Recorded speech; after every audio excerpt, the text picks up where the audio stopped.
Magandang umaga guys. So ngayong araw na to ay magkakabit tayo ng LED strips or LED underglow sa motor natin. So paano nga ba ito ikabit? Madali lang. Subaybayan nyo ako at para malaman nyo kung paano. Super easy lang ito ikabit dahil may polarity rin naman ito. Nakalagay dyan, naka-indicate may positive at may negative. So hindi kayo magkakamali sa pagkakabit nito. So need lang natin extra wires para maghidugtong natin, tsaka electrical tape, at tsaka na rin natin ang switch para mato-turn on at mato-turn off natin ito. So ito simple lang. Itong positive ilagay natin sa accessory wire ang motor natin, which is yun doon sa ignition switch. At saka itong negative, so syempre sa negative ng battery or sa body ground ng motor natin.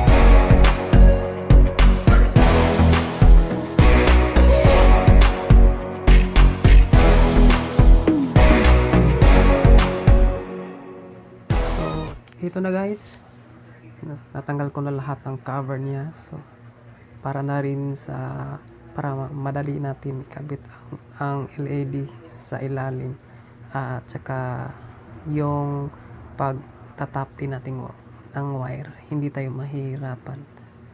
So tignan natin kung saan natin dapat malagay yung LED. So dito ko siya ikabit at saka yung isa naman dito sa kabila para balance siya tignan. So guys, before nyo ikabit yung LED ay dapat linisan nyo mabuti ang pinagkakabitan nyo para hindi madaling matanggal at saka kumapit siya ng maigi. So gagamitan lang natin ng basahan, so ikuskus lang, linisin lang ng maigi para kakapit yung LED niya.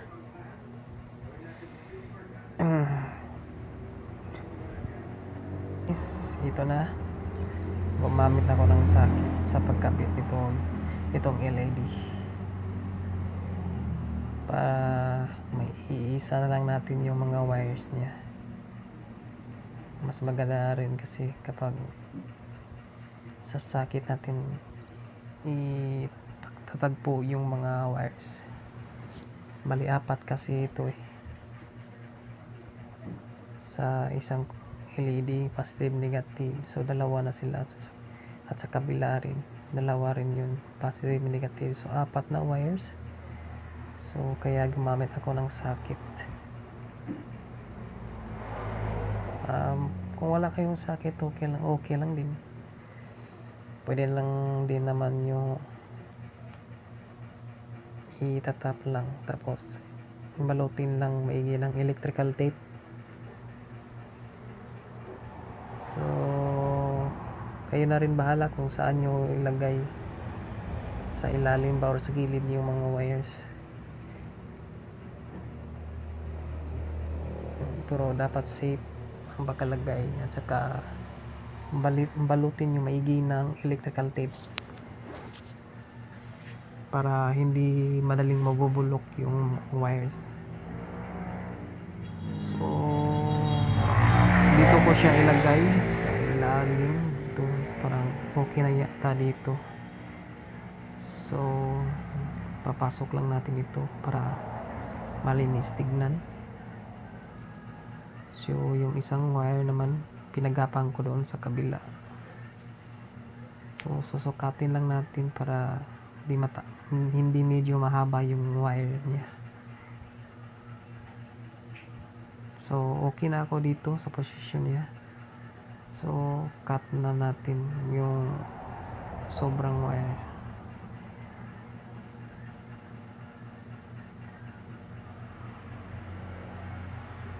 So guys, balutin nyo maigi ng electrical tape para hindi madaling mabulok yung wire, kasi prone kasi ito dito sa ilalim, lalo na pag siyempre maghuhugas kayo ng motor nyo, mababasa kasi dyan sa ilalim, at matagal din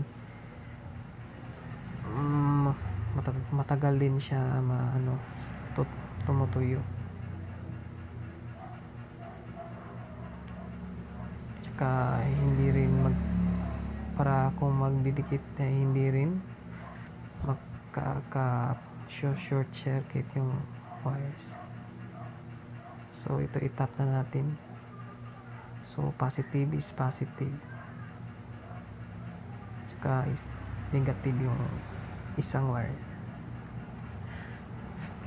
So dapat hindi kayo magkamali guys sa pagkabit nito, kasi maaari itong magkakaroon ng short circuit kapag nagkamali or sasabog yung fuse nyo. So itap lang ng maayos yung wire, at saka balutin maigi ng electrical tape para safe na safe. So madali lang guys, no? Hindi nakakalito, dalawang connection lang kasi, positive at negative lang. Tsaka diskarte na lang din kung saan nyo dapat ilagay yung LED nya. So ito guys, okay na siya, nakabit ko na. Tsaka ang negative, ito naman connection ng negative. At saka doon sa kabila, hindi ko na may papakita kung paano ko tinatap, kasi pareho lang din naman sila ng paraan sa pagtatap. So same lang din, positive to positive, negative to negative.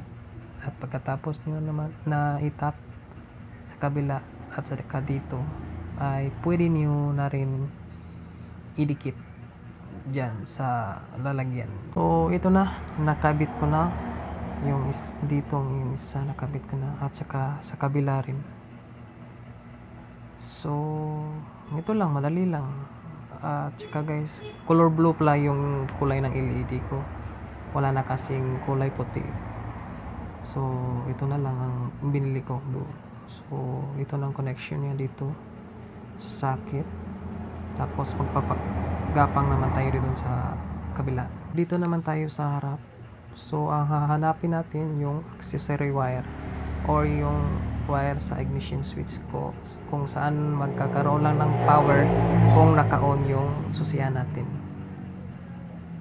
So sa akin, meron naman din ako ditong relay sa harap. Ito dyan, itong relay to ng busina ko. So sa relay, yung 87 at yung 85 at 86 dyan, galing yan sa stock horn natin na connection, which is mayroong positive na connection dyan. So gamitan natin ng test light at hahanapin natin yung may power, kung saan pag on natin ng susian ay magkakaroon lang ng power. So iti-test lang natin. So dito yan sa 86 at saka 85 na number ng relay. So test lang natin kung saan makakaroon ng power. kay kapit mo na natin. Mukhang tika lang ha.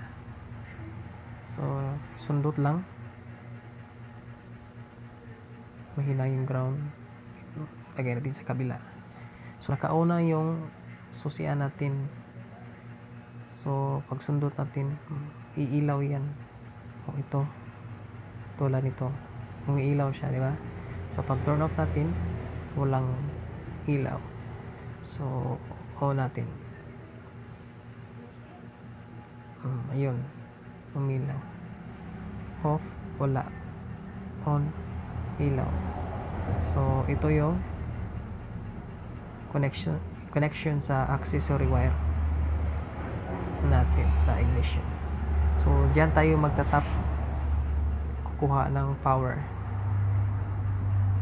So magdugtong tayo ng wire, ikabit natin dyan, at yung kabila doon sa switch, itap natin.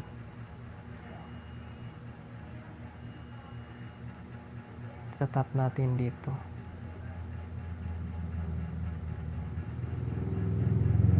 Saka ito dito sa may power. Saka yung isa naman sa kabila sa switch ay magpapagapag tayo ng wire papunta doon sa LED natin. So ito na guys, naikabit na natin. So from accessory wire papunta dito sa switch natin, at saka yung kabila sa ng switch ay papunta doon sa LED natin. So naglagay tayo ng extension na wire papunta dito sa harapan. At saka bali guys, yung dalawang positive ng LED sa magkabila ay dinugtong ko na yun. So dito guys, test na natin kung okay ba ang connection niya, kung iilaw ba. So turn on natin ang switch at umilaw. So ito yung kulay niya, color blue. So okay rin naman, hindi masakit sa mata. So madali lang guys, no? Ganun lang ang pagkakabit. So dapat may switch talaga para ma-turn on or ma-turn off nyo yung switch kung gusto nyo. So yun lang guys, madali lang. So ayun guys, nakita niyo na kung paano magkabit ng LED strips sa ating motor. So kung may mga katanungan kayo, comment lang kayo sa baba at para masagot natin. So huwag kalimutan mag-like at mag-subscribe na rin. So kita-kita guys sa next video. So, maraming salamat sa inyo. Mabuhay kayong lahat.